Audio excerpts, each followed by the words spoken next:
Project आ गया। इस पे आपने अब क्या करना है, ये वाली टैब आपने कर देनी है क्लोज। ठीक है, ये टैब है आपके पास।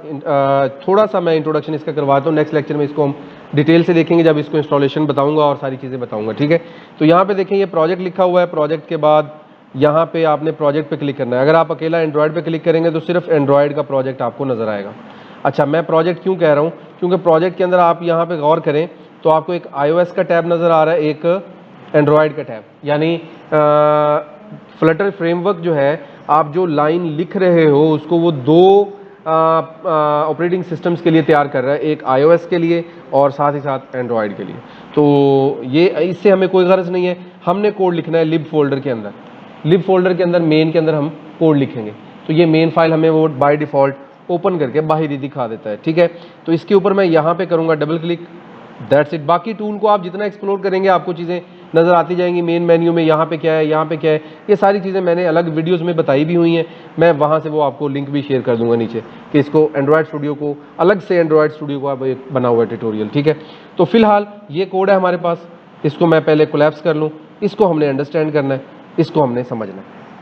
तो इसमें हमने करना क्या है, इसके अंदर हमने सारे ऊप के कॉन्सेप्ट जो है वो क्लियर करने कि इसमें कौन कौन से ऊप के कॉन्सेप्ट इस्तेमाल हो रहे हैं। क्योंकि रीड की हड्डी है ऊप C++, ठीक है, सिंटैक्स C++ का ही है सारे का सारा, लेकिन जो मेन रीड की हड्डी है फ्लटर के अंदर वो है ऑब्जेक्ट ओरिएंटेड प्रोग्रामिंग।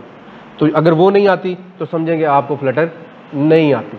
और कौन कौन से कॉन्सेप्ट यूज हो रहे हैं और पहले ही प्रोग्राम में कौन कौन से इस्तेमाल में है वो मैं आपको हाईलाइट करवा देता हूँ। सबसे पहले आपको ये जो लाइन नज़र आ रही है, ये अगर आपको याद हो तो हम C++ में करते थे #include।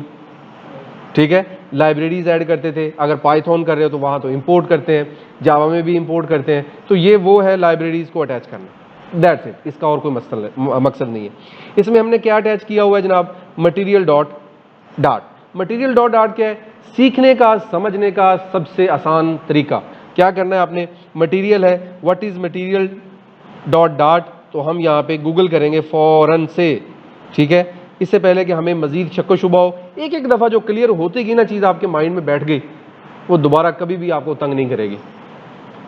Material dot dot, what is, ठीक है, तो यहाँ पे वो क्या कह रहा है जी, an area of a material that response to touch has a configure shape. इसकी बजाय मेरा ख्याल है हमें एक और काम करना चाहिए, what is material design in Flutter. ठीक है, तो यहाँ पे आप देखें तो ये मैं इसको बल्कि और आसान कर देता हूँ थोड़ा थोड़ा, क्योंकि हम कौन सा मटेरियल डिज़ाइन। ठीक है जी, मटेरियल डिज़ाइन के बारे में ये देखें, गूगल ने हमें बताया कि जनाब ये 2014 में बनाई गई एक लैंग्वेज है। क्या है ये, एक लैंग्वेज है जो कि डिज़ाइन करने के लिए लैंग्वेज इस्तेमाल की बनाई गई। जैसे ओपन कौन सा है, ओपन जीएल है, इसके अलावा भी काफ़ी सारी लैंग्वेजेस हैं, डिज़ाइनिंग लैंग्वेज। तो ये एक डिज़ाइनिंग लैंग्वेज है, ये गूगल ने तैयार की है। गूगल का ही एंड्रॉयड स्टूडियो टूल है, गूगल की ही डार्ट लैंग्वेज है, गूगल का ही फ्लटर फ्रेमवर्क है। तो गूगल का ही प्ले स्टोर वो स्टोर है जहाँ पे ऐप्स पड़ी होती हैं, गूगल का ही ऑपरेटिंग सिस्टम है जिस पे आपने ऐप चलानी है। तो इसलिए मैं ऐप डेवलपमेंट के लिए रेफर यही करता होता हूँ कि अगर आपने ऐप डेवलपमेंट ही करनी है तो भाई रिएक्ट नेटिव की निस्बत परफेक्ट है आपके लिए। अगर आप वेब डेवलपर है और वेब डेवलपमेंट की तरफ जाना चाहते हैं या पहले आपने की हुई है तो फिर ठीक है, फिर आप रिएक्ट नेटिव प्रेफर करें। ठीक है ना, अगर आपने की कुछ नहीं है और करनी ऐप डेवलपमेंट है तो भाई फिर रिएक्ट नेटिव आपके लिए सूटेबल नहीं है, क्योंकि उसमें आपको बहुत सारी चीज़ें अलग से सीखनी पड़ती हैं। आपको रिएक्ट सीखनी पड़ती है, आपको नोड.जेएस सीखनी पड़ती है, आपको HTML CSS काफ़ी कुछ जो कि आपको तंग कर देती है, और फिर भी वो रहती थर्ड पार्टी है, वो नेटिव नहीं बनती। ये नेटिव है। नेटिव का मतलब ये होता है कि जो उसकी मुकामी, यानी मोबाइल की मुकामी जुबान कौन सी है, फिलहाल डार्ट ही है, उसी में चला रहे। पहले जावा थी, फिर उन्होंने अपडेट की, कॉटलिन कर दी, अब उन्होंने डार्ट कर दी और हाइब्रिड कर दिया। तो ये हमारे लिए ज़्यादा सूटेबल अगर हमने ऐप डेवलपमेंट में रहना है। और मार्केट आहिस्ता आहिस्ता ये पंजा डाल रहे हैं और कवर कर चुके हैं। ठीक है, 40 to 50% मार्केट कवर कर चुके हैं अभी तक। 2017 में ये लॉन्च हुई है फ्लटर, और अभी तक ये इतना जंप जो है लगा चुकी है, और अभी आने वाले सालों में अभी इसने पीक पे आना है। अभी पीक पे नहीं आई, अभी पीक पे नहीं आई, अभी पीक पे आना है। और मज़े की बात यह है कि इसके बैकएंड पे सिर्फ एक ही लैंग्वेज है, जबकि रिएक्ट नेटिव पे जाओ, फ्रंट एंड अलग बनेगा, बैक एंड अलग बनेगा, ठीक है, इसमें कुछ भी नहीं। और अगर इसका डेटाबेस आपने यूज़ करना है तो वो भी फायरबेस गूगल का, तो हम गूगल से यहाँ पे घिर जाते हैं, फुल फ्लैज जो है ना हम गूगल के सर्कल में आ जाएंगे। तो इसलिए ये बहुत इंपॉर्टेंट है। अभी अपना फ्यूचर बनाने के लिए, अगर आप डेवलपमेंट में फ्यूचर बनाना चाहते हैं तो लकीली सब्जेक्ट भी पढ़ रहे हैं और पढ़ना भी है, मजबूरी भी है, फोर्स भी करूंगा मैं, तो ये बेहतरीन मौका है अपने आप को चिमकाने का। जॉब मिलना कंफर्म्ड है।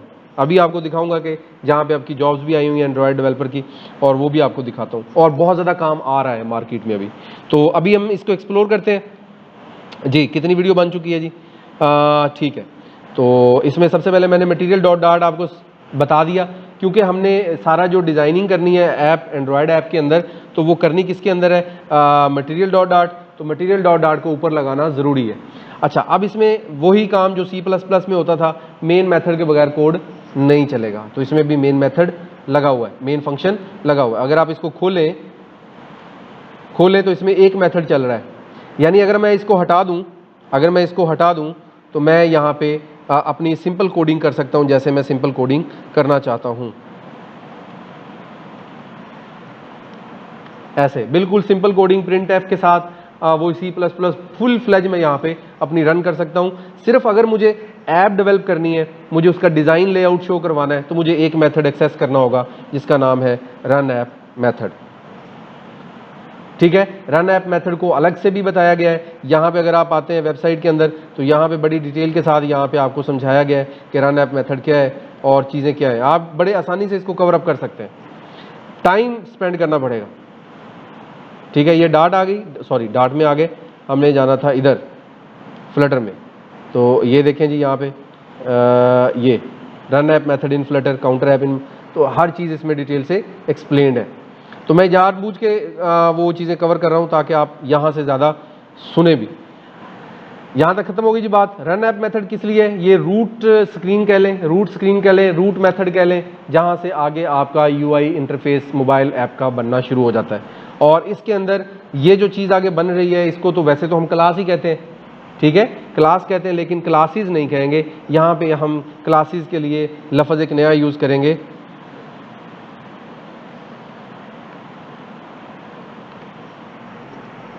विजेट कहेंगे। तो यहाँ पे इसने हर चीज़ को विजेट का नाम दिया, जो भी क्लास होती है उसको ये कह देता है जी विजेट। और ये याद रखेंगे, जितनी ये तो मेरी बनाई हुई क्लास है, लेकिन यानी कि जो हमें बाय डिफ़ॉल्ट यूज़र डिफाइंड है, लेकिन इसमें जो ये देखें, ये स्टेटलेस विजेट, स्टेटफुल, स्टेट, ये वो क्लासेज हैं जो बिल्ट इन है, पहले से बनी हुई हैं, फ्रेमवर्क की तरफ से हमें प्रोवाइडेड है। और स्टेटलेस का मैं सिंपल बता देता हूँ। अगर आपने सिंपल इंटरफेस तैयार करना है तो आप इस क्लास से अपनी ऐप को इनहेरिट करवा सकते हैं, जैसे कि हमने किया हुआ है। एक्सटेंड का मतलब क्या होता है? इनहेरिटेंस। और इनहेरिटेंस का मतलब क्या है जी? कि कुछ चीज़ें आपने क्या करनी है, दूसरी क्लास से इनहेरिट करवानी है, ठीक है। अब मज़े की बात यह है कि इसमें सारा काम इसने किया हुआ है, हम सिर्फ अपना थोड़ा सा काम करेंगे। क्या किया हमने जस्ट ये कमेंट है, इसको डिलीट करना है तो डिलीट कर लें। ये कंस्ट्रक्टर है, ये क्या है जी? कंस्ट्रक्टर है, फिलहाल मुझे इसकी ज़रूरत नहीं है। अब ये क्या आ गया जनाब? ओवरराइड। ओवरराइड का मतलब क्या होता है कि मैं अगर किसी क्लास से इनहेरिट कर रहा हूं तो उसका same as it is function इस्तेमाल कर लूं।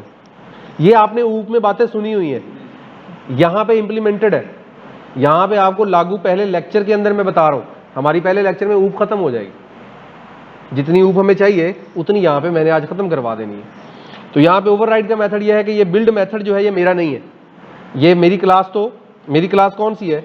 मेरी क्लास है माई ऐप, मैंने ये बनाई है, और उसमें एक मेथड यूज़ कर रहा हूँ बिल्ड, जबकि वो मेरा नहीं है, लेकिन मैंने उसको यूज़ करना है, तो मैं ये यूज़ करूँगा। अगर मैं इसको एक्सटेंड करूँगा इससे, अगर नहीं करूँगा तो मुझे यहाँ पे एरर आ जाएगा, ठीक है।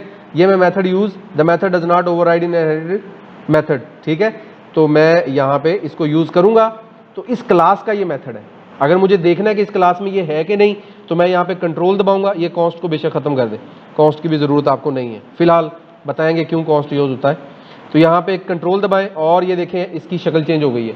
इस पर क्लिक करें तो आप स्टेटलेस क्लास में आ जाएंगे उसकी, ये देखें उस क्लास के अंदर आ गए, और उसके अंदर देखें यहाँ पे कोई बिल्ड मेथड है कि नहीं है। ये बिल्ड मेथड पड़ा है इसका, तो ये मैं यूज़ कर रहा हूँ यहाँ पे, ठीक है।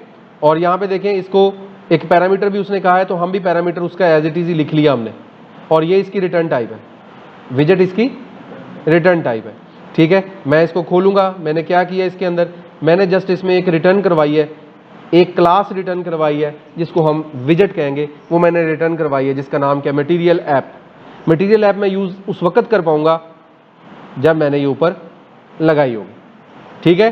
तो ये मटेरियल ऐप लगी हुई है, इस वजह से मैं इसके अंदर टाइटल भी दे पा रहा हूँ, ठीक है। उसके अंदर होम प्रॉपर्टी है, माई होम पेज भी यूज़ कर पा रहा हूँ, ये सारी चीज़ें मैं यूज़ कर पा रहा हूँ। ये मैंने फंक्शन के अंदर सारा कुछ लिखा है। अब यहाँ पे जो चीज़ हमें समझनी है वो है टाइटल, थीम, होम, ये क्या चीज़ें हैं, तो वो हम नेक्स्ट लेक्चर में